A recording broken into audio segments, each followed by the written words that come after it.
this is what.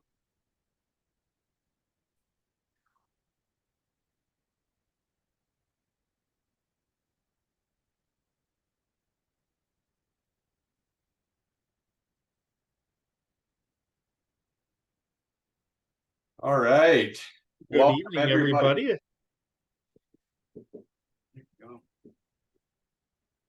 All right, yeah, we got a bunch of people in today now. Looks like we're gonna hit about 30 here soon.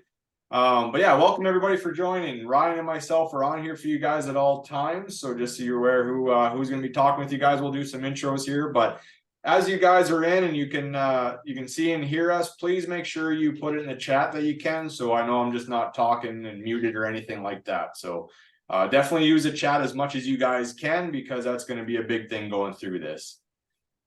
And for everybody, I'm going to just get it started here. Perfect. Thank you for that. Thank you. Perfect. It looks like we've got a great full group here today, Andy. As Andy mentioned, most of the chatting is going to be done by Andy, and I'm going to be monitoring a lot of the chat box. So if you have any questions at all, guys, please feel free to make this as interactive as possible. We're going to be monitoring that chat function pretty much all the way through the webinar tonight. So don't worry about waiting till the end to ask your questions. We are going to have a question and answer period at the end, but feel free to ask your questions as they do come up, and we'll be doing our best to get those answers out to you and the group in real time. So we're looking forward to it. I see we've got some great comments coming through. This is Robert. I can hear you loud and clear. Perfect. Thank you, Robert. Olivenga, thank you so much. I can see and hear you. Perfect. I think we're just going to start getting some messages coming through that chat function. So please use it to ask any questions you may have. And yeah, no, that's exactly it. So again, thanks. I hope you guys all had a fantastic Thanksgiving weekend. I know we did with the family. So thank you guys for joining us on your Wednesday evening here. We have a lot to cover in this. So I'm going to be doing a lot of the talking, unfortunately for you guys, but I have a lot of stuff to go over with this whole thing. So again, use the chat as much as you can. Either myself or Ryan are going to be monitoring at all times. So if we can't get to all of them during this, we are going to stick around, as Ryan said, at the end to answer everybody's questions. I've seen a few of you have asked previously. Yes, this is being recorded right now. And yes, everybody will get a copy of this recording. So for whatever reason you need to hop out or you missed something, this is recorded. So about probably tomorrow or at the latest Friday, I'm going to be sending out the recording in the email. Just make sure you guys keep an eye on your spam folders, because a lot of the times it can go in there, and then you'll have the recording. If you don't see it by the weekend, reach out to me and I'll get it to you directly that way. But again, thank you. We have a really big crowd today and it looks like it's still popping in. So I'm going to give another minute or so before we get rolling. But again, thanks everybody. Like Ryan mentioned, use a chat as much as you can. There's always going to be somebody watching that. We're going to cover a lot of stuff today, from how to get approval to buy a home, what it looks like when we buy a home, the things to watch out for. So it's going to be a lot of good info. Now we're up to, well, no, we got a lot of people in here. So yeah, okay, we're going to get rolling here just because we have a lot of time. I'm going to try and be wrapped up by about 8 o'clock is my goal. Again, if you guys have to leave, it will be recorded, but we are going to get rolling at any time. If you guys feel you want to talk with us one-on-one and, start the process, I'm going to put the link in the chat right now. That there is the booking link. So what that does is you click on that link. It's going to find a time that's available on our schedules and a time that works for you. And you can just click a time and a date and to have a conversation with us one-on-one to see what we can do for you going forward. So I'm going to be putting that link in as we go in the chat, so it's not going to get lost. But at any time, go ahead, book a call with us, and we're happy to help you guys out further. But we're going to get rolling here because there's a lot to cover. So first thing, when you guys signed up for this, you guys got a message that stated we are going to give away some things just for joining us, and that is true. So what I'm going to give you guys right off the bat here is a free copy, an e-version of my book, The Complete Guide to Buying a Home. Now, this is the book right here. I've developed it over the last year and a half. It's chock full of some great info A lot of the info is going to be covered in here, but this is a great read. You can read it on your phone, your tablet, any electronic device. That's going to come in that same email as the recording, so keep an eye out for it. Plus, you're going to get a condensed buyer's guide, which again outlines what we do for you as a realtor that's buying a house for you, as a fantastic mortgage broker that's helping you get the financing for this. Covers everything what we do for you and what things to look out for. So again, watch for that in your inboxes or spam folder either tomorrow or at the latest Friday, and it'll be there. So again, thank you guys very much. So buying a home is, for majority of everybody here, is going to be one of the most expensive purchases you make in your life. It is a great investment. I recommend, if you can, everybody to do it. It gives you a lot of freedom. It's a great investment as long as you do it correctly. And again, that's what we're here for.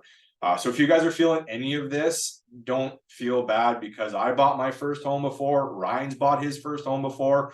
We all have those things because it's, what are we doing, right? And I'm not going to get into it. However, when I bought my house years ago, my first one, I was young, I was single, and I didn't have the greatest guidance. Somebody recommended me a real estate agent where I was living in Medicine Hat, and it wasn't a good experience. I just felt like I was rushed into it.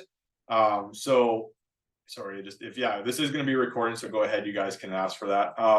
It wasn't a good experience. I felt like I was rushed into it. So I took all those mistakes, and I'm making sure that we don't repeat that for you. We make sure that we walk you through the entire process. You know what's going on. You know what you need to do. You know, if things come up, that we're going to handle it for you.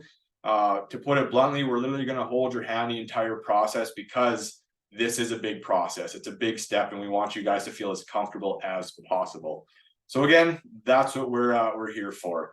And before we get more into this, I am going to do some introductions, because I feel you guys should know exactly who it is that are speaking with you today, and so you get to know us a little bit better. So first off, I'm Andy Goddard. I'm a realtor here in Saskatoon and surrounding areas. I am actually licensed all over for Saskatchewan, so I could pretty much go anywhere in Saskatchewan to sell real estate. I do mainly work out of Saskatoon and the surrounding areas. I live in Warman. I've been out here since 2016, but I've been born and raised in Saskatchewan, in a small farming community of Maple Creek, Saskatchewan. I don't expect anybody to know where that is, but it's close to the Alberta border. But Saskatchewan's been my home. Warman's been my home for years too. I met my wife in Maple Creek, but I married her here in Warman. I've had both my kids in Warman, and so we love it. So anyways, this is a great place to call home, and I am excited to help other people call this place home. I've been doing this for a few years now. I've helped many satisfied buyers and sellers around the area, and I've been with EXP since January of last year. It was a great switch, helped a lot of people out by doing it, because there's a lot more tools at my disposal. And yeah, so if you guys do hear some loud noises, there's a good chance it's my two little kids. They're 4 and 2, so they do make a lot of noise every now and then. So don't worry about those noises.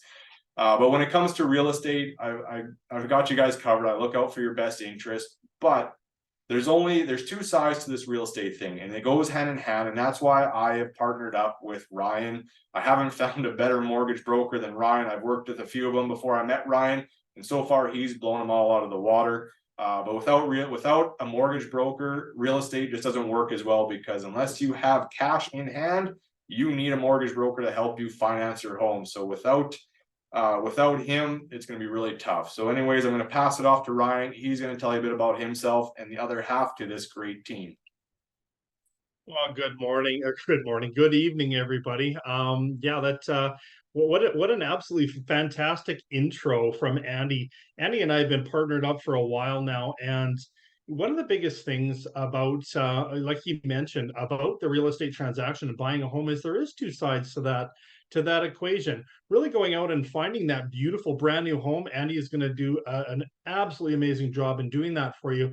But the other side of that is really getting the financing set up and getting that mortgage set up. And that's where I come in.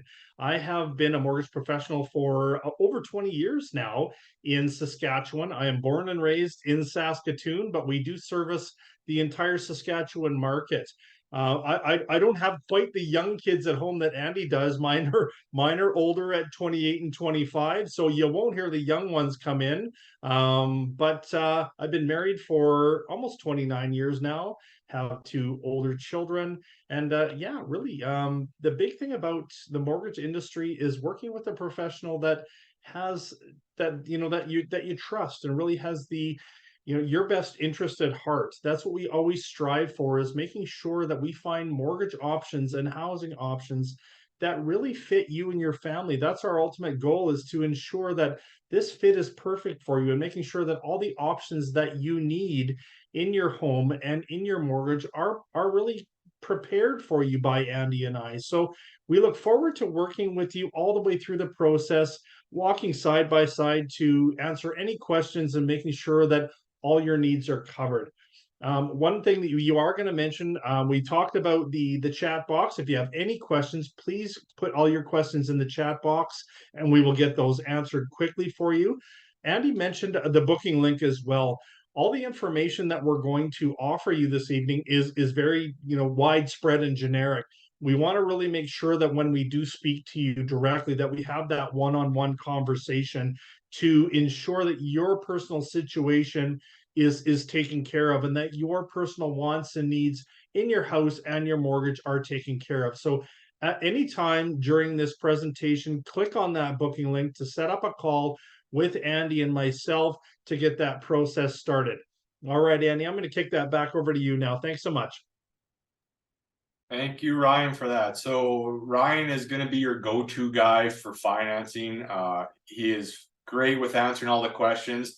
A lot of times we're going to get into this. We're going to see what it all takes to get mortgage approval, and not everybody can get it right away. That's going to be a big thing. Is it's okay, it happens, but at least you're going to know what you need to do. And the nice thing that Ryan does is, even if you can't right now, he's going to help you set up a plan for the future, to what you need to do to work towards it and get you there faster. So instead of just, oh, sorry, we can't help you, we never say that. There's always a way to help you, whether it's now or in the future. So that's why Ryan's the best. But yeah, anyways, that's who we are. There's Ryan and Andy, and we're here to help you guys. So yeah, keep the chat moving, keep the questions coming, and one of us is going to be here. Good chance Ryan's going to be monitoring that the whole way through until we get to the very end. So I'm going to move on here to get this rolling, and we're going to start with what are the steps to home ownership, because there's a lot to it, and I could probably go on this slide for probably a few hours, honestly, because there's so much that goes into it, but there's not enough time for that. So here's a very, very quick breakdown to the whole process. So when somebody ever asks me whether they're renting, living with mom and dad still, or brand new to Canada, and they ask, well, what do I need to do to buy a first home? I say, learn everything you can about it. And that's why we put this on, is so we take away some of that responsibility for you, is by providing you all that info up front. So again, thank you everybody for being here. And this is going to be a lot of great info for you. Number two, in order to buy a home, like I mentioned earlier, you are going to need to have mortgage approval unless you have a surplus of cash, which again, majority of us don't. So we need to have that mortgage in place. And a pre-approval is huge. It tells you how much you can be approved for, which allows us to know what your shopping range is. So first thing I usually do is, hey, have you talked to Ryan yet? If not, we need to get you talking to Ryan. Tell him all about your financials. Let him know what you can get, and then we go from there. So once Ryan gives us that good news that, hey, we were approved for this much, feel free to take it away. We figure out what kind of a home is going to be the best fit for you, whether you're single, newly married, have a big family, have a small family, need to grow. We kind of figure out what's going to be the best for you and your lifestyle, because that's always going to be the biggest thing. Once we have an idea of what you need and where you need, we start looking for homes online. So usually the biggest thing is looking on the MLS and finding what properties are on the market right now. And then we go and actually physically view them, because that's going to be huge, because you can only look at so many pictures so long before you need to actually get a visual of it, right? Sometimes those pictures make the house look way better than it actually is, or sometimes those pictures just don't quite do it justice and that house looks way better in person. So it's always good. Then that way we can look around to see if there's any issues that may be there to either prevent us from buying this home, or something I can at least tell a home inspector to watch out closely for. Okay, and we'll get into that a little bit later on here. once we do find that perfect house, you're like, you know what, Andy, this house is perfect. We want to buy this place. What do we do? What we do then is we sit down and we figure out how much we're going to pay for the place. We do a bit of negotiation. We write up what's called the offer to purchase, and we go from there. Now, I would love to cover what goes into all the contracts, but because it's so much that goes into these contracts and it's pretty specific from place to place, that I don't have time to go over that. But what I do for everybody that's never done this before is before we go to write an offer, I sit down in a Zoom call one-on-one with you or in person, whichever you prefer. Either I share my screen or we do it in front of you, but you see every single line in detail of that contract and we go over it all so you know exactly what you're signing. Because the worst thing that anybody could do is shove a whole bunch of contracts at you and you have no idea what's going on, and then you feel rushed, and it's not a good thing. So we always make sure that you know exactly what you're signing and what the purpose of them all are. So I will do that later on when we get to that point. But anyways, as we get into the offer to purchase and figure out what things we want and what we need, usually the conditions that we add are a condition of financing and a home inspection. I don't recommend anybody ever buy a home without a home inspection. Again, I'll get into that a little bit later, but that's the things we're going to ask for. And then, so if the sellers agree to it, they accept your offer, we go into what's called, we have an accepted offer, a conditional sale of the home, and it's conditional based on, we have to make sure the home inspection is good. We have to make sure the financing is going to go through, and it gives us some time to make sure the house that you want is in good shape and good for you guys. So just because you put an offer in doesn't mean you're stuck. You can always walk away if you need to, and we can go find something else. All right. So once those conditions, like usually home inspection and financing, are satisfied and you guys are happy and you want to proceed, then we lift conditions, making it a firm sale. And then you're pretty much just waiting until possession date. And possession date would vary depending on if the house is vacant or there's owners in it or there's tenants in it, right? It all depends, and it's, again, place by place basis. So we'll figure that out as we go. But while you're waiting for possession date, that's when you would meet up with the lawyer. You'd sign the documents to transfer the title and make sure the funds are there. And then on possession date, once I get word that keys are released, I meet you at the house and we do what's a very thorough walkthrough to make sure the house is as it was when we first seen it and did the home inspection. And as long as everything's good, keys are yours, and I walk away and you are a proud new homeowner. And that's the steps to home ownership. I know there's a ton that goes into it. I can, again, elaborate on a lot of that, but I don't have that much time. So again, if anybody has questions on it, either stick around till the end or throw it in the chat and we'll get to it as we go along here. But that's basically the gist of it. So we're going to get into some mistakes that people make that could cost them money, which is a huge thing, because when it comes to buying a home, our job, Ryan and myself, our job is to ensure your investment is sound and save you money, as much money as we can. That is our goal. We want to make sure your money goes somewhere good, and we want to make sure it grows and the value is there. So a big mistake that, is ignoring the first-time home buyer program, and not necessarily ignoring it, but some people just aren't aware of this. So I see there's a lot of questions in the chat. We are going to get to them. However, can anybody tell me if they've ever heard of the first-time home buyer incentive program from the government?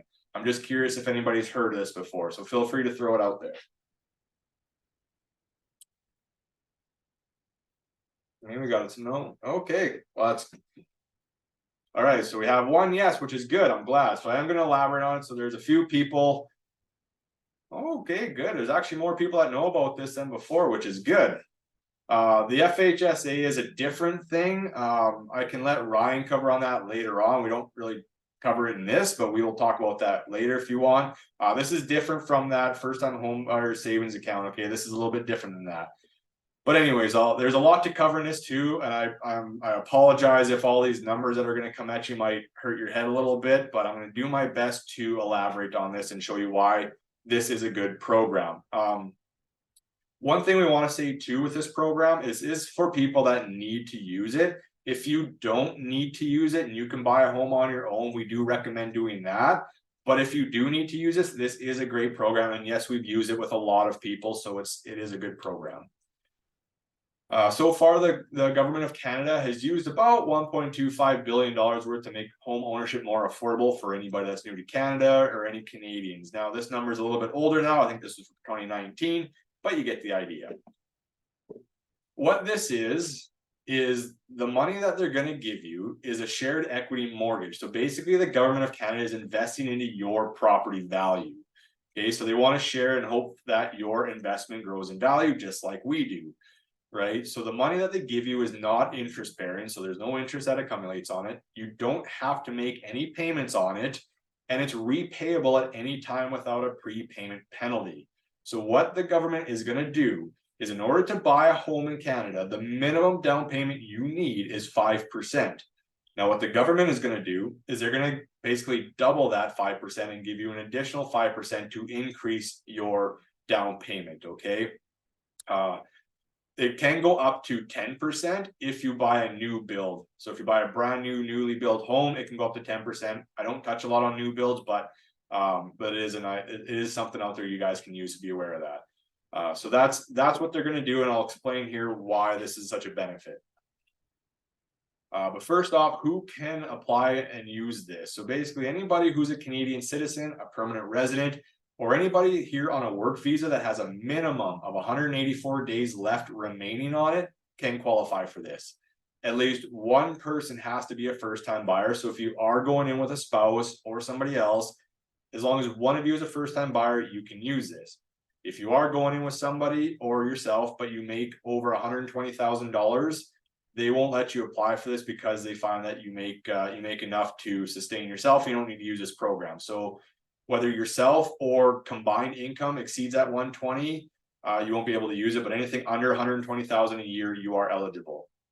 The other cap they have for this is that the combined insured mortgage and incentive amount cannot exceed 4 times your total qualified annual income. So again, if for easy math, if you make $100,000 a year, you can't buy a home for over 400,000. There is that cap to it, just so you guys are aware. So that's just some limitations on it. And the other thing that it won't let you do is go over 20% of a down payment. Because what happens is anything over 20% of a down payment becomes an uninsured mortgage. Anything below 20% becomes a insured mortgage. And this program will not let you get out of having an insured mortgage. So if you have 15% of a down payment and you want to add theirs to it, they're only going to give you 4.9%. They will not let you exceed that 20%. Okay. So just be aware of that. What else we got here? So another first-time homebuyer program. I'm kind of getting off the incentive for a minute here, but there is another first-time homebuyer program to help you with that down payment, and it is using your RRSP. So if you have any of these, you can withdraw up to $35,000 per person to use as a down payment. It's a first-time homebuyers plan. So we recommend, if you want to use your RRSPs, please reach out to your service provider and let them know that you're doing it, and make sure that you can use yours for this, because we did have an issue a while ago that somebody said they were going to use it, and then once we got into the offer and accepted, they found out after that they couldn't use it, and the deal went dead, and we had to wait. We're still waiting for them to get their approval again. So before you start, if you're going to use it, definitely reach out to them. And you can use this as well with the first-time homebuyer incentive. You can use them at the same time. They both define a first-time buyer anyway. So the only difference between this and the incentive is that when you use your RSPs, you have to start paying it back within the first 2 years of using it. So if the 2 years comes up, you have to start making payments into it to top yourself back up. You don't have to put it all in at once, but as long as you start putting some in there, you're gonna have to start paying it back, okay? And the money that's in the RRSP account has to be there for at least 90 days before you can use it. So if you want any more info on that RRSP program, reach out to us. We'll get you some more info on that. So back to the incentive. When can you pay this incentive off? So there are 3 different ways to pay it off. So first is when you sell your home. So if you buy it, live in it for 5 or 10 years, and you go to sell it for whatever reason, you use the proceeds of the sale to pay them their investment back. Or if you are at any point of the 25-year mortgage term, you can pay it off either by your own savings you have saved up, or you can refinance your mortgage to put it on there, and then you can make payments on it that way, in a sense. The last way is, let's say you paid off your entire mortgage and it's done, it's free and clear. You can pay it off again out of your own savings, or you can take out a small equity loan against your home and start paying them back that way. Okay, so those are the 3 different ways, and you can't pay them back in installments, and I'll explain why right away. But I'll explain how the payoff works. So this is why you can't make payments on it. So let's say you bought a house at $400,000. The 5% of that is $20,000. So they're going to give you an additional $20,000. So they invest $20,000 into your home. So let's say over so many years that home value of yours rises to $500,000. They want to be paid back 5% of the current value of your home when you pay it back, because they're investing in it. As your property value grows, so does their investment. That's where they're getting their investment money from. So if it rises up to 500,000, you're gonna have to pay them 5% of that, which is 25,000 instead of the 20 that they gave you. Now, in the long scheme of things, you just earned $100,000 of equity in your home, and you're only having to pay them back an extra 5,000. I think we're laughing at that point, anyways. Plus, you've already paid off some of your house, depends how long it is. So even plus $100,000 equity, there's even less owing on the home. You're well ahead, right? But on the flip side of it, if for whatever reason your home value drops below what they gave you, you only pay them back the 5% of whatever the value is. So they could lose it, but when we look at homes, we look at something that's going to grow an investment. And a lot of detached homes, majority of them are growing about 2 to 3% year over year. So we're here to get your home value growing, so you can make more equity on your home. Okay, but that's why you can't make payments, because they need to know the value of your home when you go to pay them off. Okay, again, there's a lot that goes into this. Keep throwing questions out if you have any on it, and we'll keep rolling here. So maybe there's some people asking, like, where's the value in this? What is this going to help us with? So here's where the value lies. So let's say you bought a home at $400,000 without their help. You put your $20,000 in, you're going to borrow $380,000 from the lenders. So that's where your monthly payments are. Now, they're going to give you that additional $20,000. They're going to double your down payment, which now lets you borrow less from the lenders, which means you're going to be making smaller monthly payments. As well, when you get an insured mortgage, you do have to pay mortgage insurance premiums on that. When you put 5% down, that's your smallest amount. So your insurance premiums are going to be at the highest level. As you go 10%, those drop quite a bit. When you go 15%, that drops even lower. And then at 20%, they're gone, right? This program doesn't let you go to 20%. But what this is going to do is going to double your down payment, which is less insurance premiums and less money loaned from the bank, which means less monthly payments. So they're trying to give you less payments a month to help you start out. The other way that this helps is it could boost you to a higher value of home. If you don't have, you're still going to have 5% of your own funds, but this could help you boost up into a higher value of a home, because that's the other way that's helped people. Ryan is also going to touch on a new to Canada program a little later on here. However, just so you guys are aware, anybody that's been here from 6 months to 12 months, so anyone that has been new to Canada from 6 months up to a year, you have to put 10% down to buy a home, just because you haven't been here long enough. But that's where this program can help you. So if you have your 5%, this will going to double it, which gives you that 10%, which gets you into a home as little as 6 months. It's pretty crazy. So Ryan's going to touch more on that, but just so you guys are aware, this is a great program if you need to use it. If you don't, even better. Okay, so I see the chat's been moving quite a bit. Thank you, Ryan, for keeping that going. I'm going to keep going just so we don't run out of time here. So that's what covers the incentive part. That's hopefully it didn't confuse a lot of you, but again, I see Ryan's answering some stuff. So I want to get into another mistake here, and that's not getting a pre-approval. So this day and age, with the way the market's going, it's very low inventory, things are moving fast. We really don't have time to look and not have a pre-approval in place. And also the fact that if you don't have a pre-approval in place, we don't know how much you can shop for a home for. We don't know what your price point is. And I really don't want you guys looking at homes that you that are out of your price range, because honestly, it's happened before. It's not fun. There's nothing harder than looking at, let's say, a $450,000 home and getting in love with it, and then finding out you're only approved for, let's say, $350,000 or even $400,000. That $50,000 to $100,000 drop in a home is big, and we just want to make sure expectations are where they should be, just so we don't get any disappointment. All right, so getting a pre-approval is huge. It's always step number one. And that way, also, if you do find a house you love, you know you can buy it. we can put an offer in and we just have to go through the financing process and we don't have to wait. We already know that you're pre-approved. So then the way things work with a mortgage, there's three things that all have to connect together to make a pre-approval, okay? Without one or the other, it's not going to work. Plus parts of it are going to have to work together, right? So the first thing they're going to look for is credit. Credit's usually a big one. They want to see about 620 to 650 as a credit score as a starting point. Anything lower, we're gonna have to look into different types of mortgages, which is higher interest rates, higher down payments. But anything at 620 to 650 and above, you're good for those A mortgages. Now, if you don't know what your credit score is, we do have some free sites that we can get to you guys that it's a soft check, so it's not going to hit your credit score, and you can get an idea there.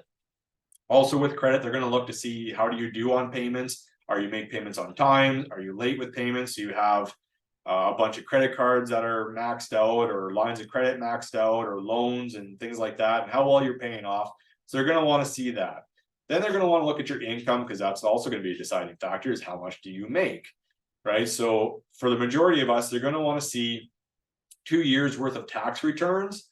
Or if you're on a salary position, we can just get a letter from your employer stating this is how much you make on a salary, and we're good that way. Again, for anybody new to Canada, Ryan's going to touch on it, but there is a new to Canada program, which essentially helps you if you don't have obviously 2 years worth of history because you just got here. You can there's a new to Canada program for that. And then the third and final one is a big one, is a down payment, right? Without a down payment, can't buy a house. So again, this all has to work together. So they're gonna see where that down payment comes from. So again, anybody new to Canada, if you are bringing money across seas, it has to be all sitting here in a Canadian bank account for 90 days untouched. Okay, so if you're bringing more in and you keep adding more and more to it, it just keeps resetting that counter. Okay, so if you are wanting to bring money over, please have it over as fast as you can so it can start growing that 90-day mark. But there are about 4 ways you can get a down payment. All right, so the first one is the obvious one, which is your own savings. That's the most common one. The second one is that RRSP program I touched on earlier, where you can withdraw up to $35,000 and use that as a down payment. The third way is what we like to call the bank of mom and dad, or immediate family member can gift you the down payment. Now, they would have to sign a letter stating this is a gift for you, and they're not just lending you that down payment, because if they see that you're borrowing the down payment from a family member, that just goes against you because you're borrowing more money, not getting money. If you choose to pay them back on your own later on, that's between you and your family member. It still has to be a gift in the eyes of the lenders in order to work that way. Okay, so always we have to have that letter stating it's a gift. The fourth way is really more inclusive, quite inclusive actually. If you are part of the Métis Society of Saskatchewan, they do have a first-time homebuyers grant, gives you up to $15,000. You just have to apply for it. So if anybody here is part of the Métis Society and wants to know more about that, just let me know. I have some great info and contact info on who to talk to with that and see what you can get set up. But you basically just use that plus your mortgage approval together and it works. So again, all that has to work together to make a mortgage approval. Now, down payment, just because you have money, also can affect how much of a how much of a pre-approval you can get. So let's say you make really good money and you can be approved for a $500,000 home, but your savings only shows $15,000 or $20,000. It's not quite enough for 5% of a $500,000 home. So yes, you can afford a $500,000 home, but you don't have the savings there. Again, that is going to affect how much you can be approved for, right? So they are going to look at your money, and if your minimum 5% gets you a $350,000 or $350,000 home, well, that's what you're going to get just based on your down payment. You're going to have to increase that to get a higher amount if your income supports that. Okay, so again, these things all have to combine together to make it work. But once you have it, it's a beautiful thing, because then off we go shopping, and we know that number. That's the biggest thing. Again, because in case it got missed here, I'm going to throw it back in the chat. That is the booking link, just so it's not lost. Feel free, book a call with us and we can go over this some more. So with pre-approvals, they are underwritten, which means they go to underwriters that's separate from Ryan. So Ryan is going to shop for the best rates and programs for you, but it's underwritten by the lenders themselves. So they're going to review everything. They're going to view your income, your credit, and your down payment source, but it's reliable. And the fact that you can get that total qualifying amount is huge, because then that keeps us in the ballpark of what we can shop for. Okay, so that's why it's so big. And there, like I said, I'm gonna let Ryan take over because he's been rocking the chat, but I will let Ryan take over to explain this great New to Canada program and why it's so beneficial for everybody. So go ahead, Ryan, take it away. Oh, thank you so much, Andy. And this is a program that is becoming more and more utilized the longer that I've gone on in the industry. Like I said, I've been doing this for over 20 years, and we are seeing immigration at an all-time high coming into Canada and into Saskatchewan specifically. What we've actually seen is numbers that are unprecedented. Like we're talking 1 million people per year, and possibly more that are expected to immigrate into Canada, in the coming years. So this is a program that is near and dear to our hearts. And the government really realizes that if you are a new friend coming into Canada, you're not going to have Canadian credit established landing in Canada right away. We know that. So, but they still do want to make sure that you have the ability to get into housing in Canada as quickly as possible. So they've developed this New to Canada program. We'll talk a little bit about the first time homebuyer incentive as well and how it relates to the program, but I do kind of want to touch on the New to Canada program specifically and how it works. So, really, this is for people that are coming that are brand new to Canada that aren't going to have the credit established in Canada. That's the big thing you're going to be missing. You're still going to need the other two pieces. So, if you remember, Andy said the three pillars of going through and getting a mortgage approval: number one, the income; number two, that down payment; and number three, the credit history. You're still going to have a job. You're still going to have the income to support the mortgage. We can't change that. You're still going to have that down payment option as well. We can't change that. But the government does realize that as you are newer to Canada, you're not going to have that long-term Canadian credit history. So that's really what this program is designed to do. So if you are new to Canada and you're on a work visa that has at least 183 days left on it, or you're on a permanent residency program, those qualify for the New to Canada program. Unfortunately, if you're on a student visa, unfortunately, that doesn't qualify. You have to be on the other two. Okay, so for people that are newer and brand new to Canada, you do have to be here at least 6 months. You have to have at least a 6 month history of some sort of a bank account. You have to show at least that you've handled a primary bank account well for 6 months, or that you have a bank reference letter for at least 6 months. So that's anybody that's here between 6 and 12 months.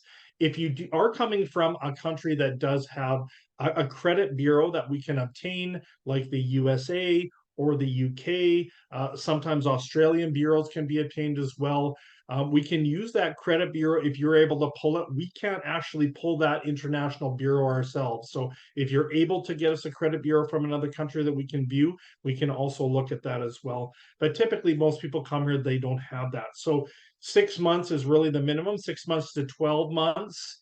What we look for there is you have to have at least 10% down payment. Now, you say, well, I might only have the 5% down payment. What we can actually use, this is actually what we've been using the first time homebuyer incentive for a lot, is our New to Canada program. So you can actually use the government 5% through the first time homebuyer incentive, plus your own 5% down payment. That's the minimum down payment in Canada to get your 10% total. So if you are here, you only have your 5%. We will just add on that first time homebuyer incentive program for you to get you to that 10% required down payment for the New to Canada from 6 to 12 months. Okay. If you've been here 12 months or longer, so typically 12 months to 5 years is what the program is designed for. If you've been here over 12 months, we can actually use alternative credit means. Sometimes it's if you've got credit established already when you landed in Canada through a credit card, stuff like that, we can use that. But we can also use things like 12 months of a power bill where you're renting, or an SGI plate, or any sort of a specific bill that comes every month that you pay on a regular basis. We can use that as alternate credit options as well. So there's lots of ways that we can establish good credit for you. And once you've been here over that 12-month mark, we can use that 12-month history. You only need 5% down payment. So we can either add on the first time home buyer incentive if you still want it, but it is not required to be as the minimum down payment, over 12 months in Canada is only that 5%. Now, Andy mentioned a couple of different grants here as well. The New to Canada also works really well with the first-time homebuyer incentive. But if you are here and are happen to be on a Métis grant, we can use, or on a and are a Métis member, Métis Society member, we can go through and use the Métis grant for that 5% as well. Few tips on the New to Canada program that I did want to really bring up here. The couple of the big ones that we do see are, Andy mentioned it, people bringing money overseas from other countries and putting it into their Canadian accounts, or just leaving it sit in their foreign accounts.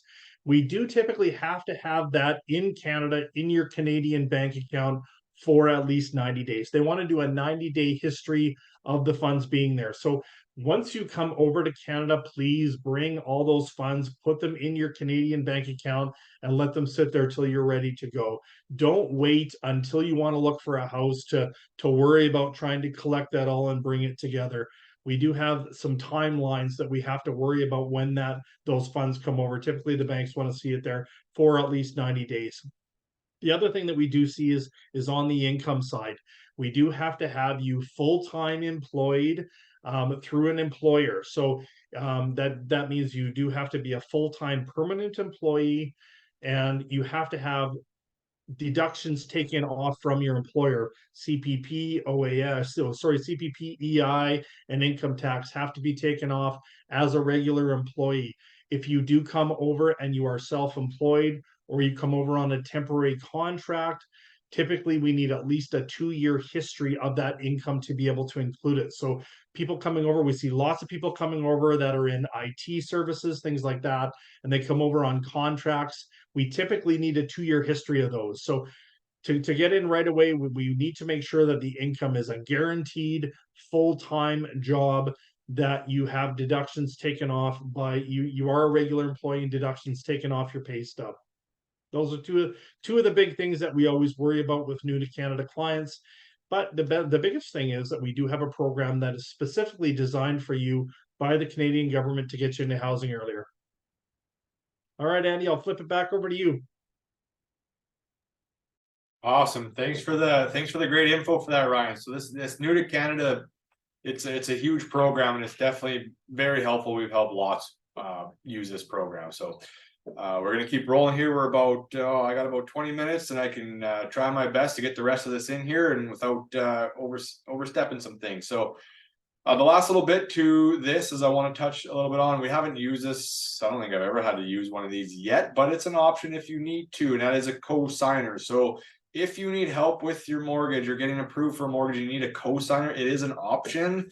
There are risks to it, obviously, mostly for the co-signer itself, because they are risking themselves to help you with your mortgage. So if you aren't making the payments, they go after them for the full payment. So we want to make sure everybody's understanding of the risk for it. But as long as your family member lives in Canada, has a permanent residency, or a Canadian citizen themselves, they can help you with this. And as long as they have an income and can actually qualify for a mortgage themselves, they can help you. You can still use the first-time home buyers incentive with a co-signer, just as long as you don't exceed that $120,000 a year, but you can still use it. So they are committed to being a co-signer for you for as long as you can't get approved for a mortgage. And there are some extra costs to getting them off, just because they're going to be on the title of your home with you. And if you want to get them off and free and clear of that, you will have to pay a lawyer to transfer that over. And the last I checked, it was about $700 to $800 to do that. Now with ISC, which is the company that deals with all the titles and everything like that, they have upped their fees since July, of course, like everything else. So it might be a little bit more than that. But if this is something that you really need, reach out to us. We can see if that's going to be a fit for you or not, or if it's not worth doing. Okay. But just wanted to put it out there. And so the last and final thing about the finance side of things, before we get into the real estate side of things, is using your bank. Now, disclosure, nothing wrong with using your bank, because we all have a bank. We all use it for checking, saving accounts, some investment things like that. My dad himself is the general manager of a credit union in small town Maple Creek, so I'm not against banks by any means. But just for this process and buying a home, it is, I'll tell you some reasons why. I used to go over a few scenarios here, but because it takes up a lot of time, I'm not going to go through them anymore. But just to be aware, I've had a lot of horror stories using bank mortgage brokers just because it just wasn't good. We almost lost people a house with one. They never answer their phone when you need them.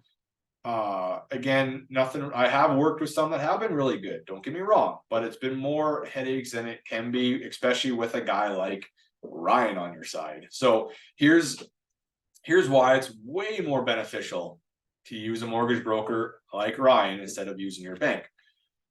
So Ryan has access to 30 different lenders' products or more, where the banks are restricted their in-house product. They're like a dealership, like a car dealership, right? So if you go into Ford or Chev, they're going to sell you their vehicle. They're not going to tell you, oh, well, there might be a better option for you if you go over to our competitor.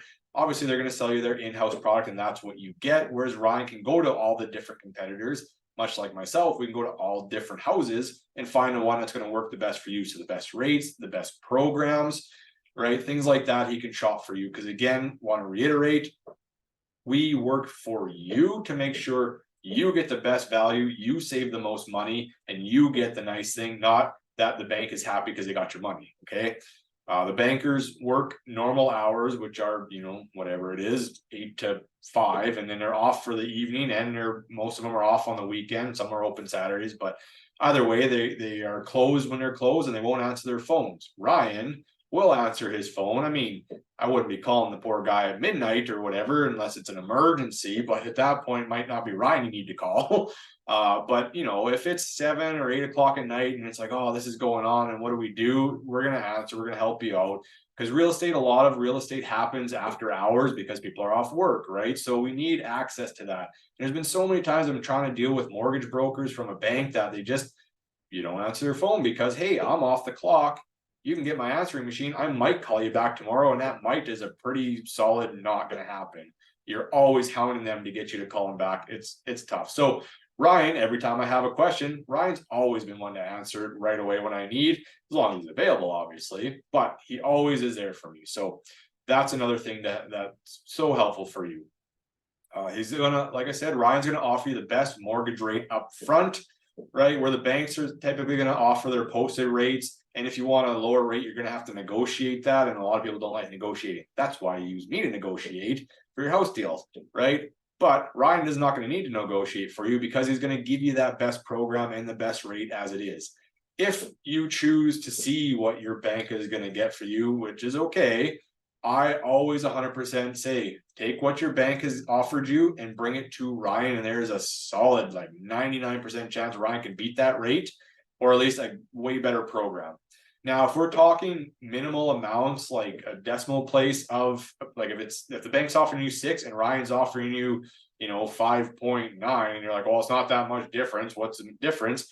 Even if it's a small amount, even if it saves you $100 a month, which may not be a lot, over a year, that's $1,200. Over 10 years, that's $12,000.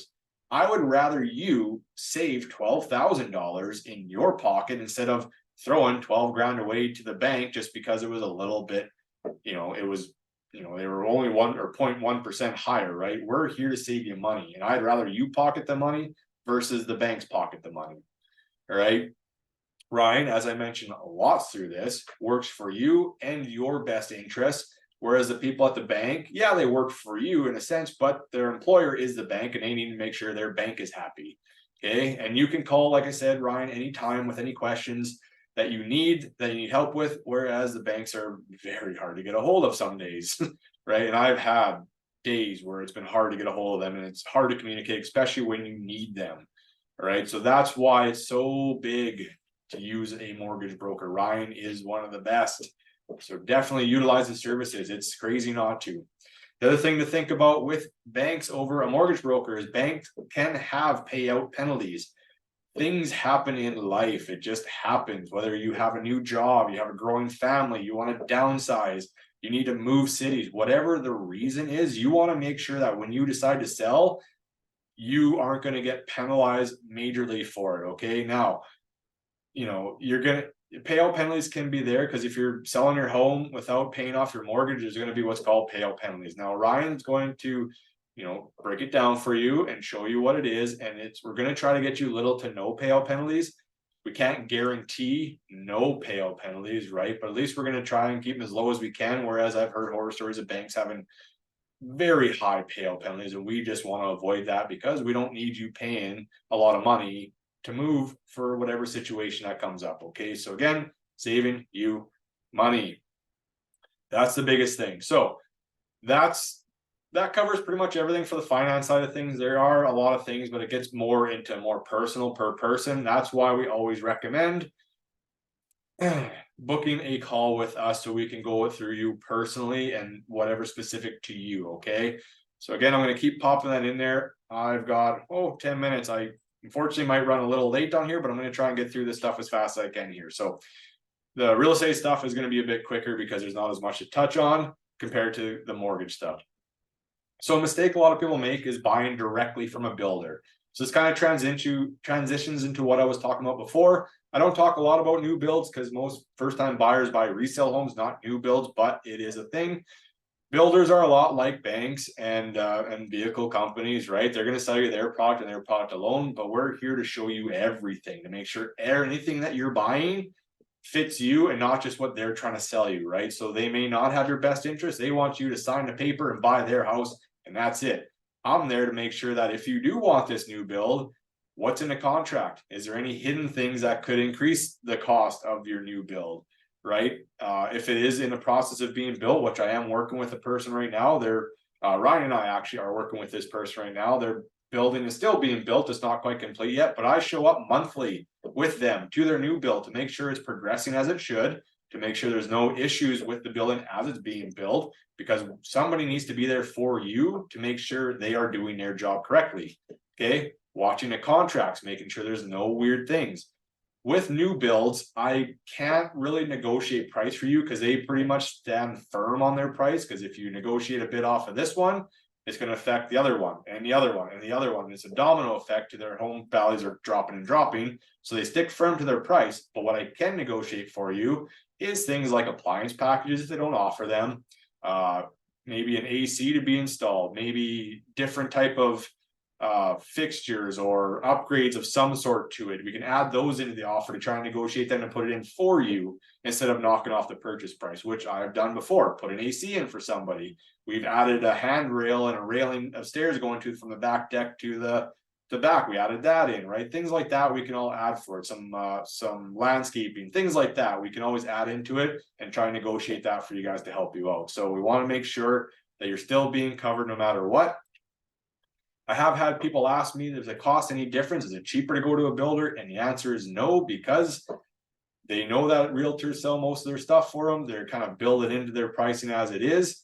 And so instead of going there solo and not knowing about this stuff, bring somebody who knows about it with you. Make sure that if you're signing a contract, it's sound and it's not worded with things that are more beneficial to the builder. Maybe if the cost of materials goes up, so does the value of or the price of your home.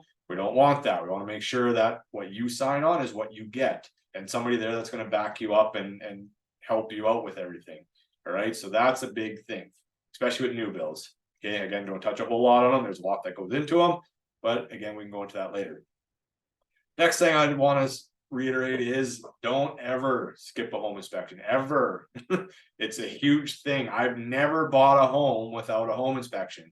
There's only been one time because it's been a new build. And they felt that because it's a new build, we don't need to have a home inspection, which I advised them against it because no matter what, even if they're building it brand new, doesn't mean they can't make mistakes. So we want a home inspector to verify that they did it correctly, but they insisted that they didn't want it and they were going to deal with it. I had them sign off stating that I advised them to get it, but they chose not to, just in case something ever happened. So for especially for resale homes, home inspections are huge. Now, I've been rambling on a lot right now. I want to hear from you guys. Does anybody know roughly how much a home inspection costs for a regular detached home? I'm just curious if people have an idea of what that could cost. And I see a question here about it. Yeah, I am connected with a lot of home inspectors. You find a professional home inspector. 500 is a good number. You're actually honestly very close. The guys that I recommend are about 450, 475 roughly with taxes. That's for a detached home. Now, some people may think that's, it's quite a bit of money for an inspection, but if you're spending $400,000 or 350 or 300, anything like anywhere from 200 and up, it's hundreds of thousands of dollars. 500 is nothing to give you the complete outline of your home and what's wrong with it, what needs to be fixed, and simple maintenance tips. And trust me, they don't miss anything. They cover everything from top to bottom. So when we're looking at houses, I'm looking around to see if there's anything I should point out to the inspector to double check on, or any issues like that. But there's a lot of stuff in a house that I can't see just in a half an hour walkthrough. They're going to stick their heads in the attic to make sure the insulation is correct and that there's no mold or any damages up there. They're going to see through walls with their infrared cameras to make sure there's no mold and all the insulation is supposed to be there. They check the shingles, they check the roof, they check the foundations, the base, everything. They check every appliance. They check electrical, plumbing, anything in the house. They test it all, every plug in the house. It's crazy. It takes them hours to do an inspection, right? So they don't miss a thing. And the beautiful thing about a home inspection is it's a condition in the offer to purchase. So if there's something majorly wrong with it, or there's too much things that need to be fixed, you can walk away and go find a better house. Okay, it's nothing against you. That is your prerogative for doing so. Okay, it's a condition. Now, it will save you a ton of money in the long run. A lot of it's good. Any house that you look to purchase in a home inspection on, they're always going to find something. No matter what, they will find something. Majority of it is little things that are just little maintenance items, just like your car. You're going to need brakes, or you need shocks or tires. It's just things like that to keep it moving. But the big ticket items, like I call them, is shingles, furnace, water heater, air conditioner, foundation, right? The big things that are going to cost a lot of money to fix, we make sure is sound and good to go before you purchase it. Little things are minor, can easily be fixed on your own, but the big things, or a safety issue, like if it's an electrical issue that can cause a fire, we will get them to fix that, right? Things like that we can do. So we can either negotiate them to fix it, negotiate off the purchase price so you can fix it yourself and go from there, or you can walk away, right? So there's all sorts of options when it comes to a home inspection that's going to benefit you more than it's going to benefit the seller, because we're about getting you the right home. Just for a little example, I'll use my own home as an example because I always get a home inspection. When I bought this home in Warman, it was only 4 years old. My inspector noticed that from my upstairs ensuite shower was leaking into my main floor bathroom. Very little drip, nothing major, but he could tell that there was moisture there. All it took was a little bit of caulking around the shower to seal it back up, and we're fine. But if I didn't pay for that $400 home inspection, that little drip could have turned major over the years of not knowing about it, till there was tons of water damage in my ceiling, and could cost me a ton to fix. So again, it's going to save you a lot of money in the long run, and it gives you the ability to walk away from a very broken house, or at least give you the idea of what you got to do to maintain your house as you go. That's a good question. Buyers always pay for their, well, not always, but they do. They always pay for their own home inspection because it's your condition. You need to be satisfied with it. And we only do a home inspection when we have an accepted offer. So I usually give about 2 weeks to do conditions, so financing and home inspection. So anywhere in that 2 weeks during the condition period is when we get one done. Okay, but the nice thing is, again, it's your knowledge to know everything about the home that you're buying and whether or not it's good to proceed with it.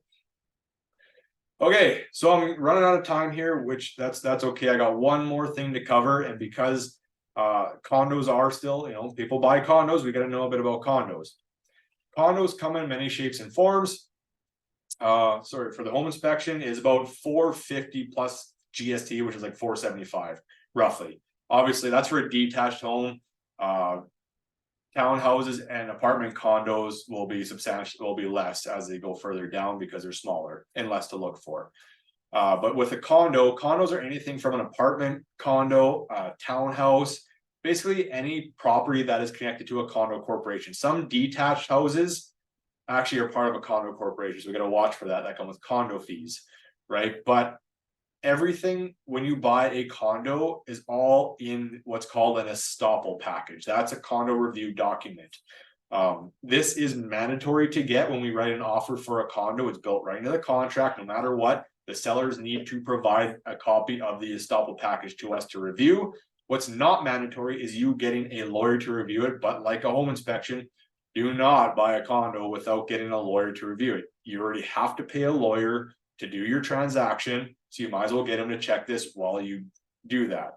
Okay, and what's covered in this estoppel is everything about the condo.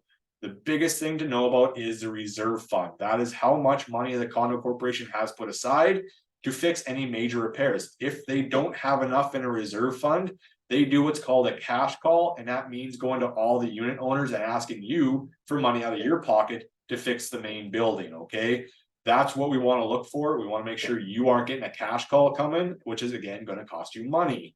That's a big thing. They're going to tell you how much condo fees are, how much of the condo fees are going to reserve fund, maintenance fund, things like that. Okay, so we're going to make sure that the right amount of condos are, or fees are going to the right places and things like that. Make sure they've been audited correctly and when they should be. Make sure that it tells you what needs to be fixed, what has been fixed in the past.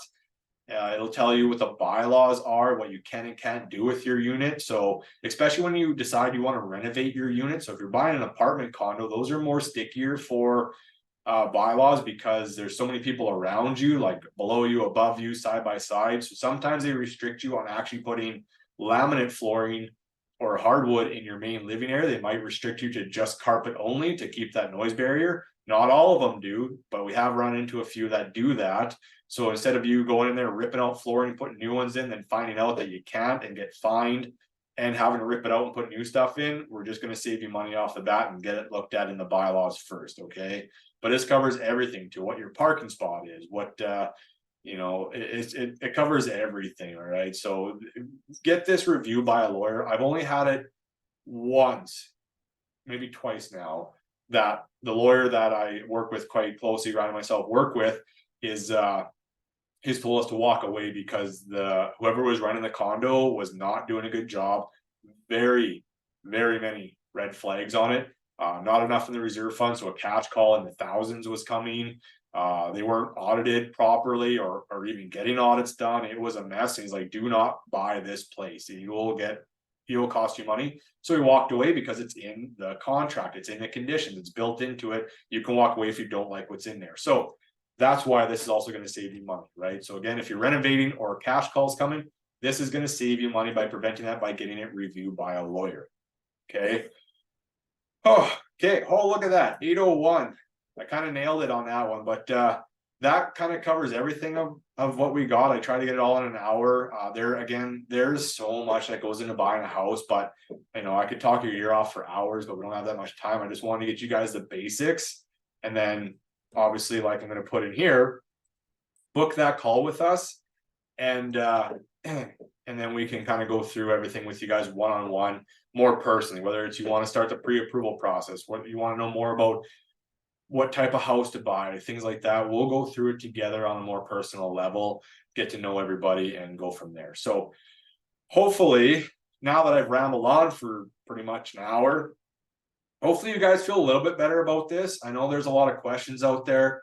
I hope that we've done at least our job with that. If we haven't eliminated some of that, reach out to us. Let us know how we can help you more and make you feel more at ease with this. And honestly, once you start looking at homes, it gets so much more fun. You start envisioning things in the house and how to make it a home, and you can have that right feel for it. It's actually a very exciting time. So definitely book a call with us. This is what it's going to look like. It'll give you dates that I'm available and times that I'm available. If for whatever reason you can't find a time that works best, let me know. Sometimes I just overbook things just to give me more time, but maybe I can make it work better for us. Just let me know. What I'm going to do here is going to give you guys directly my info. So there's my email address, there's my direct cell phone number. So the number that has been messaging you all about the updates to this is an automated webinar number. I can text you back on it through my computer and during the program, but if I'm away doing showings and things like that, and I don't have access to my computer, I won't see the message until I get back. So if you need to get a hold of me for any questions, that's my direct number. But I do recommend for the first one, book a call so that way I know I'm going to be available for you when you're ready to talk with us. So and then that Linktree account that you see in there, if you click on that, that's all my social media accounts. So my business ones on Facebook, Instagram, TikTok, YouTube, plus my personal ones, so you know exactly who I am as a person. I don't hide anything. I have a family and I don't hide anything. I'm a pretty average guy. I like sports and things like that. So you're not going to find any dirt on me if you're looking for it. But feel free to follow that stuff and get some more info on this. But we are now in the Q&A session of this. So I see this chat has been blowing up. Wow, we're going to start going through this now, but I'm going to give myself a little break here and let Ryan kind of take over a bit, and we'll get these questions answered for you guys. Yeah, we are absolutely flying along here in the chat box. This is great. Some absolutely amazing questions. I think we're almost through most of them. I just posted the last one in there from Ishwari. Thank you for some great, absolutely great questions. What is the difference between an attached and a detached garage, and which one is best? Yeah, I mean, that's a fantastic option. Really, the attached garage is one that's connected directly to the main house. It would typically also have direct access from the inside of the home directly into the garage. And of course, a detached would be a separate building. I would personally say that the attached garage would be slightly better, but honestly, having a garage is a great option to have, either attached or detached. Some people like the detached option. Maybe they do work in that garage that they want it separated from the house. So that would really be a bit of a personal opinion there. What would be your take on that, Andy? Yeah, it's basically your preference. Honestly, I have a detached garage. I don't have one that's attached to my house. Um, it's all up to you.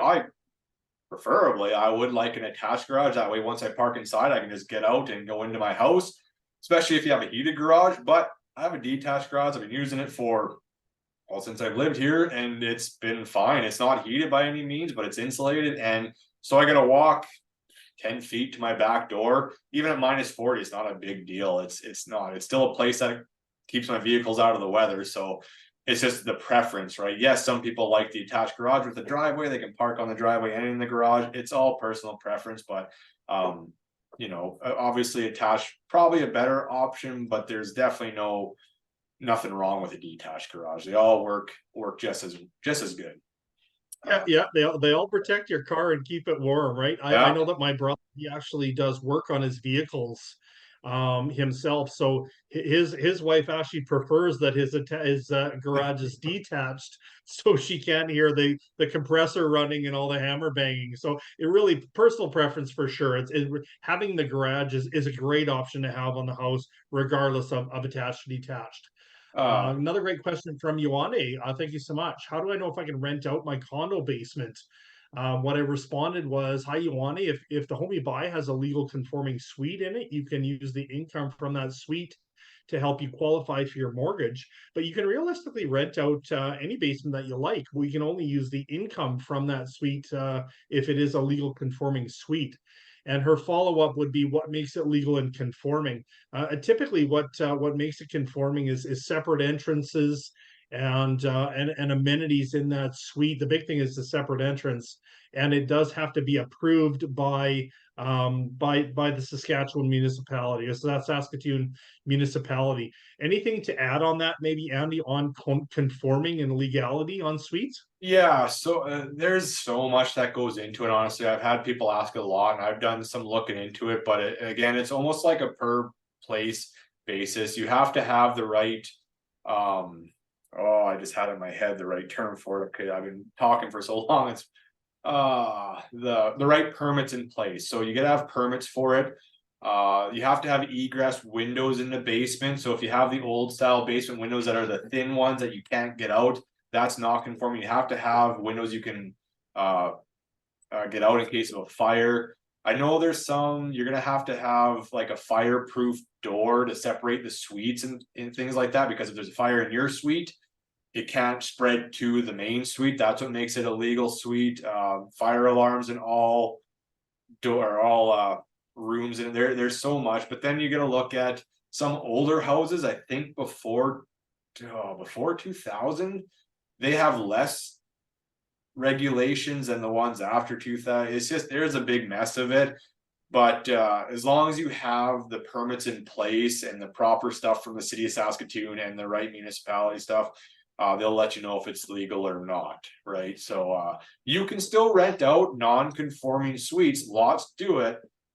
There's nothing wrong with it, but you can't use a non-conforming suite as rental income on your pre-approval. And also, this is a thing to watch out for, is if you do plan on buying a non-conforming suite strictly to rent out, and it's not conforming, and somebody for whatever reason tattles on you about it and get caught, they can come in and make you eliminate the suite. Like if you have a kitchen down there, they will make you eliminate the kitchen, get rid of all the plugs for the stove.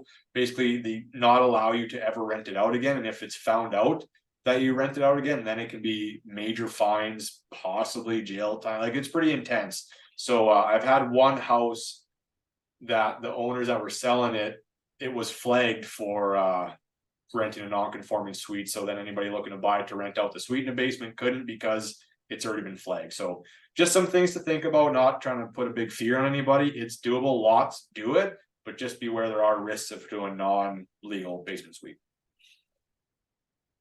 What else do we got? What else we got here? Oh, I see there's a lot of people are booking calls, which is great. Keep them coming. Yeah, we're gonna look forward to talking to everybody. What else do we got for some questions here that I missed? Where else are we here? I think just a kind of a follow-up from Jazz, does this mean if the house comes with a basement suite, but it is not necessary means that it is legal to be rented out? It just because it has a suite doesn't mean that it is already legal and conforming, but it might be. So most of the houses that do have suites, they are legal conforming, but some aren't. There are some out there that aren't. As Andy mentioned, you typically you do want them to be legal and conforming, as if they are found out, that they can make you tear them out. So but most of the houses, I believe that lots of the ones that we see do have that legality to them.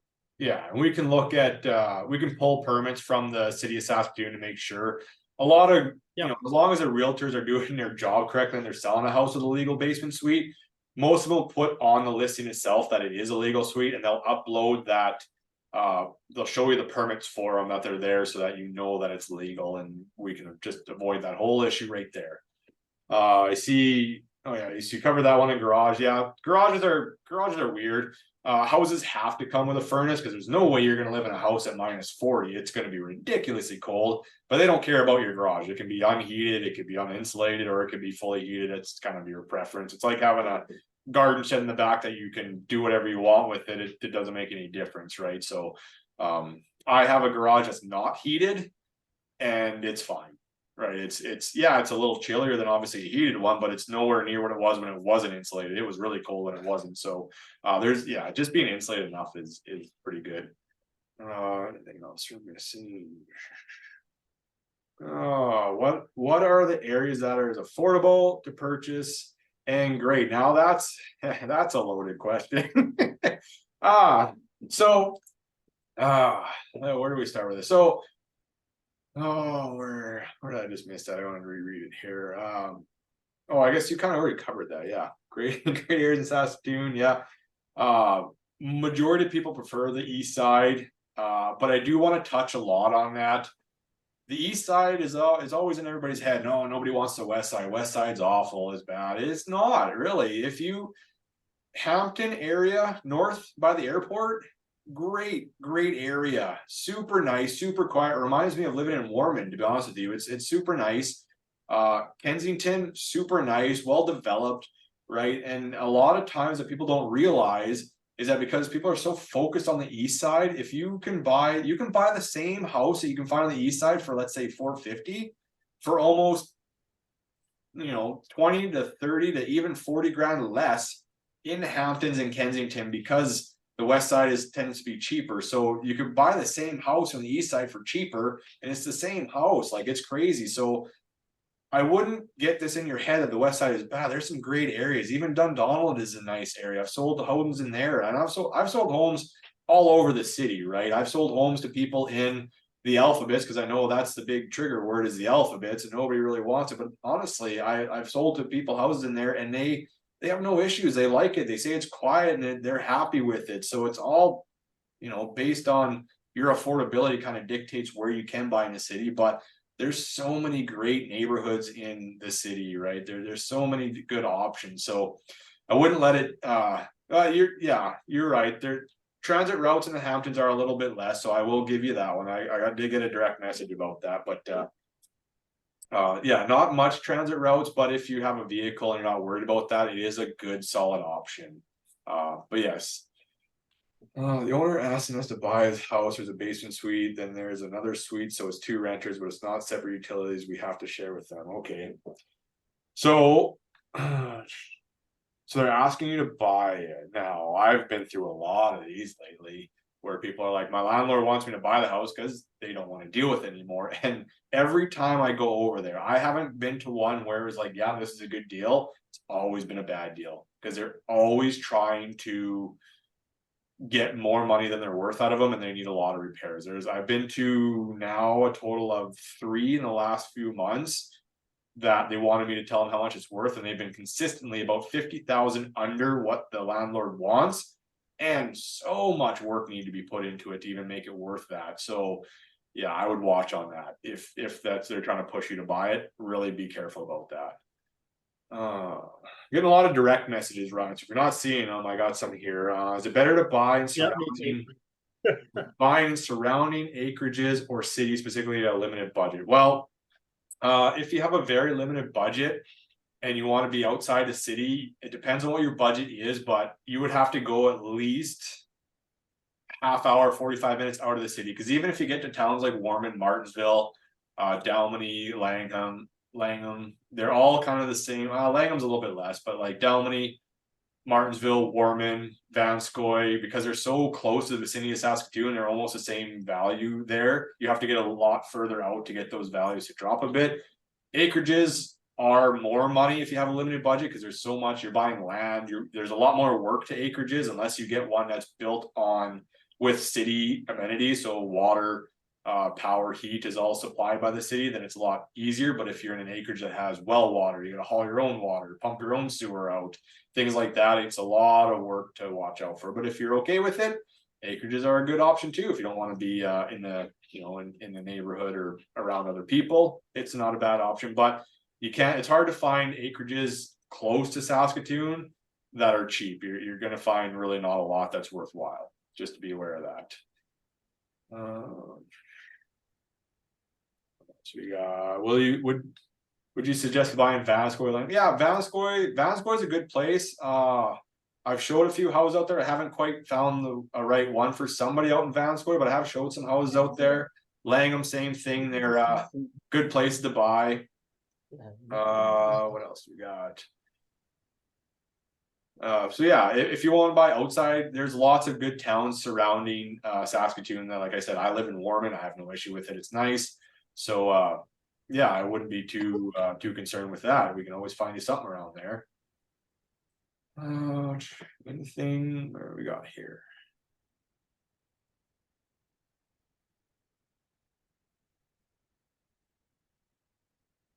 Always flooded in the basement. Hey, yeah, see, that's what I mean. It's the one house I looked at. That's a big concern in its own right. Yeah. Yeah, like the one house I looked at was like there was mold everywhere. There was water. Half their ceiling in the basement was ripped down because of water damage, but the landlord didn't want to fix it because they wanted them to buy it and then fix it. And I was like, this is a disaster. And he wanted 50 grand more than what it would get fixed up on the market. It would cost well over, like, it was crazy.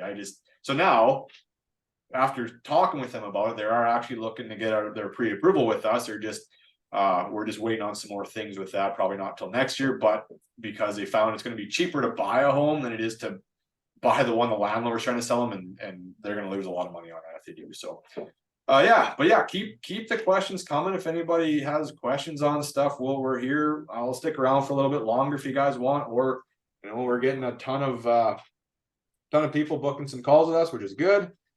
Would you say houses in Warman or Martinsville lower price? No, not really. Warman and Martinsville is pretty close to being compared. Like Martinsville, in a sense, is a little bit cheaper. Warman's pretty much on par. But Warman, the downside to buying in Warman compared to Saskatoon is there's less options. Warman is pretty much predominantly duplexes and detached houses.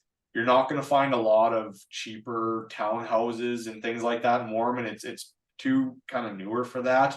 It's very limited. Whereas Martinsville has a couple of good townhouses that are in the cheaper range that are nice. They are a little, not very much cheaper, but so yeah, it's just depending. But I know like lots of people like to live away from it. The one new build we found for somebody's out in Martinsville.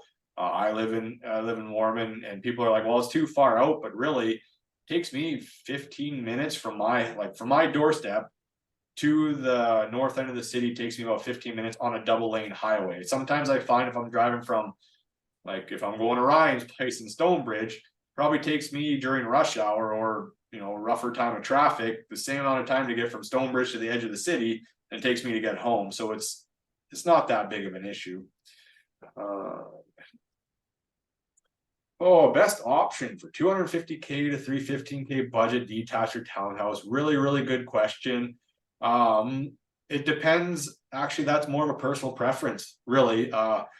250, if you're buying a detached home, it depends on where you want to buy in the city. But if you want to, again, like lots of people say, strictly to the east side, you're not gonna find a lot of options in that price range. If you do, they're gonna be old houses that need a lot of updates and fixing to make it worthwhile. Again, if you look more to the center of the city, more to the west side of the city, you can find some better detached house options. But at the 250, 315, townhouse will be a good option too. Is again, these are starter houses, everybody. We want to really reiterate that you are buying your first home, not, most people, this isn't going to be their forever home. So we're just trying to look to get you in there to start building that equity so you can upgrade in the future using the equity of your home, right? So townhouses are really good options. Just watch with condo fees.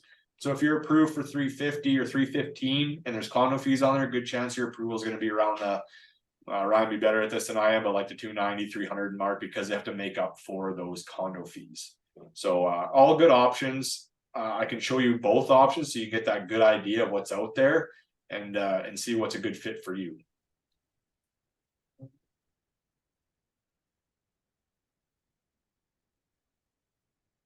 I'm not sure what you mean. If there is a renter, is it a business already or just normal homeowners? I'm not sure what you mean by that. Oh, there you go. Ryan's all over it. Yeah, realistically, honestly, Cherry, if you're going to plan on renting the entire home out, it would be considered a rental property, not an owner occupied property. But if you're planning on living in one of the units and you're going to rent out the other one, that would just be a normal owner occupied home with a suite, right? So the intention on what you're doing with the whole property would kind of determine if it's a normal first time home buyer or if you're going to use it as a rental property. Perfect. Any more questions? I will stick around for a bit more, but oh, there we go. Any indication on the prices of housing market would increase further or decline? Right now, things are looking like they're still going to be on the increase for the foreseeable future. I know that's been a hot button issue for a while now on, is this market going to pop and is this bubble going to pop and are we going to go through a big recession here? But a lot of indication is no. There's a lot of factors in place that are preventing that. But again, Ryan may be able to speak a bit more on the finance side of things of that and more what we're looking like going in the future there with the interest rates and things. Yeah, I can kind of jump in there. Realistically, Prasanga, that's a great question. We hear about it a lot, and keep in mind that most of the information that you're going to hear through the media comes from Toronto or Vancouver. So we live in a very Toronto, Vancouver centric world as far as where our media comes from. Those two major centers had major price fluctuations, ups and downs from when COVID kind of first hit. prices really went quite high. What we're seeing in Saskatchewan is we're a much more stable market. We didn't see the large price increases in Toronto. They went up, almost as much as 20%, in those two major markets. And then when COVID kind of released its grasp, they fell just as much. In Saskatchewan, we don't see that. We were actually in Saskatchewan specifically, we were the only market in the country that saw price growth over the last 2 years. So we expect typically a very steady 2 to 3% per year ongoing. We are not going to see the price bubble. We are not going to see that happen in Saskatchewan. We didn't see the large price increases to see those prices drop sharply. They did stay on a nice steady plane of typically what we saw here was about 7% during COVID. It slowed off the pace and flattened a little bit, but we're starting to see those prices really start to gradually keep edging up in about that 2 to 3% range. So buying something, if you're planning on waiting 6 months to a year, chances are what you're looking at 300 or 400 might be 350 or 450 within 6 months time. So realistically, getting into housing, starting to build your equity, much more important than trying to wait out the market. As I'll tell you right now, the market is not going to drop from all the predictions that we have. Kind of another the backside to that question, what is the current rate going on getting a mortgage? That's kind of the other side of the coin. So we are seeing that rates have come out of COVID and increased. I mean, what we did see during COVID were record low interest rates. The government wanted to make sure honestly the economy didn't stall out during COVID. There was a global pandemic. They wanted to make sure the economy kept moving forward. So rates were bottoming out really under 2%. We've seen them normalize. Typically, normal rates in Saskatchewan and in Canada, anywhere between 4.5%, 5% is kind of a normal range for us here in Canada. Rates are a little bit higher. We're kind of on the high end of 5% for a 5-year fixed right now. We're expecting those rates to start to normalize as inflation does release its grasp a little bit. When that's going to come, I mean, if I had my crystal ball, I would probably not be a mortgage broker. I would be Warren Buffett and be an investment professional. But they are expecting those to really release their grasp. What we're kind of seeing that is driving those high inflation numbers, food prices, fuel prices. We're seeing that war in Ukraine is continuing on, and we're seeing some issues over in Israel right now that some travesties that are really kind of befalling the world that are keeping the global economy in a bit of state of flux. So once those do start to work their way out and inflation does start to slow down, we're going to see those. I think we're going to see those interest rates come down slightly. If we're expecting them to drop back into that 2 and 3% range, that's not going to happen. Those rates were, we call it almost the COVID lottery, as in quotes there. We've never seen rates that low before. We'll never see rates like that again, unless we're in some sort of a global crisis. So if we do see rates that low, it's because something awful has happened. We're not anticipating rates are likely going to be under 4%. So somewhere probably in that 4.5, I think is going to be our new normal. So we're slightly higher than that at kind of in that high 5 mark, but we're starting to see those come down, likely over about a 3-year curve is what they're anticipating. Those rates are going to start to drop by somewhere in that timeline. Hopefully that answers your question. Yeah, and something I want to touch here before we let you guys go too, just because of the current weather out there right now. I've had lots of people ask, well, when is a good time to buy? Like, should I buy in the winter? Should I wait till spring? In no way do I suggest buying something just for the sake of buying something right now. I'm no way advocating to push you into something. I just want to show you different facts about this. So as we come into the winter time, a lot of people kind of tend to hibernate because it's winter. Nobody wants to go outside. So there's less inventory in the market, even less than it is now. However, that means there's a less buyer pool because a lot of buyers are going to stop wanting to find something in the winter. But I honestly wouldn't let that deter you because it's less buyers, which means less competition. And there's nothing wrong with buying in the winter time. I bought both my houses in the winter time. I can find good deals in the winter just because a lot of people just want to get it done and not deal with it anymore. So You know, don't if you're gonna say I'm gonna wait till spring, it's fine. It's totally up to you. But just be aware once that springtime hits, that's when the boom hits. That's when it's nice weather. We've been stuck inside for 6 months of freezing cold. We want to get outside. Sellers are gonna start selling and buyers are gonna start buying. Yes, there's gonna be an increase of volume of properties available, but the influx of buyers is crazy and it becomes a frenzy during the spring and summer months. So if you're thinking of waiting until spring, you can, gives you more options, but it gives you way more competition and it gets a little bit harder to find you the right house with multiple offers that come in. So if you're thinking, you know, I think this is a good time to buy, absolutely, because there's less competition out there. I have no issue going out at -30 and showing houses because hey, we can test to see if that furnace is working really well in your house or not because it's winter 6 months out of the year, so you might as well make sure that's working good for you guys. So just be aware that there's no issues looking at homes in the winter time. And Yeah, again, that price that you're seeing today, that 400 might be 420 or 430, you know, come next April. So as that property value does start to appreciate over time, what you're going to pay for it might be dramatically different between what you see today and what you see sometime next summer. exactly. Yeah. And if there's a multiple offer, then it's even higher than that too. So you got to be aware of those kind of things. So but yeah, really great session. I appreciate everybody. Joseph, I'm gonna message you here right after because I just want to discuss something with you and we'll go from there. But for everybody else, I appreciate you guys being here on your Wednesday evening. I'm glad that we were able to give you at least some sort of insight to this, and I do look forward to talking to everybody again. Watch your inboxes or your spam folders for the recording and the book and the buyer's guide that's going to hit your guys' inbox. So watch for that, and then yeah, if that's it, again, everybody appreciate it. Ryan, as always, I appreciate your help and guidance with everything for this. It's been a great one. Thank you so much, everybody. It was great to chat. I look forward to seeing you all soon. All right, take care, everybody.